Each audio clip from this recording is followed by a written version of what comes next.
It all started when I came to this country almost 7 years ago. When I came, initially I started paying for rent. Then I bought a phone provider to which I was paying monthly payments. Then after a few years down the road, I bought a car. So I started making 3, 4 more payments, like payment for my car loan, then insurance, then fuel and maintenance. Then after waiting for another few years, instead of paying my rent, I bought my own house. So at that time, in Gujarati, we call it Hathi Paido, which basically means that I have to pay hefty amount for a long period of time. So that's how I got into paying all of these expenses. And why am I telling you about where I spend my money?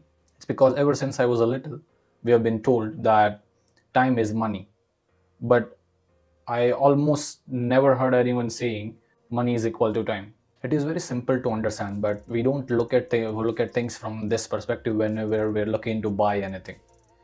At least I didn't. So I'm not saying you shouldn't buy this, you shouldn't buy this. It's for you to decide. But whenever you are trying to make a decision of buying anything, I would look at it from this perspective and thinking of this is how much money I'm planning on spending. This is what my value of my hour or value of my time is. So at the end of the day, instead of spending the money, just think about how much time you will be spending. I'll give you an idea with an example. Let's say if I'm trying to buy a TV which is worth $1,000, then and my hourly value is, let's say, $50 per hour, then I didn't spend $1,000 of my money. I spent 20 hours of my time to buy the TV. That means 20 into 50, that means $1,000. So that's how I would think about it. I am gonna start thinking about it that way, especially when looking at buying unnecessary things, looking at buying things which are not important to me, looking at buying things which are considered as liability, which doesn't help you most of the times.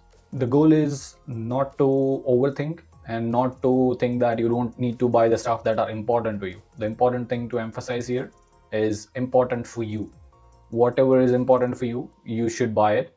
And important things for everyone is different things. And this is a hint for the next video that I'm gonna talk about. Try and make this little change whenever you are making any buying decisions and see if it helps. If it helps you, then you can comment down below that it helped me. So I will know that something that I'm trying to convey, if it's making sense to you guys or if it's helpful to you or not.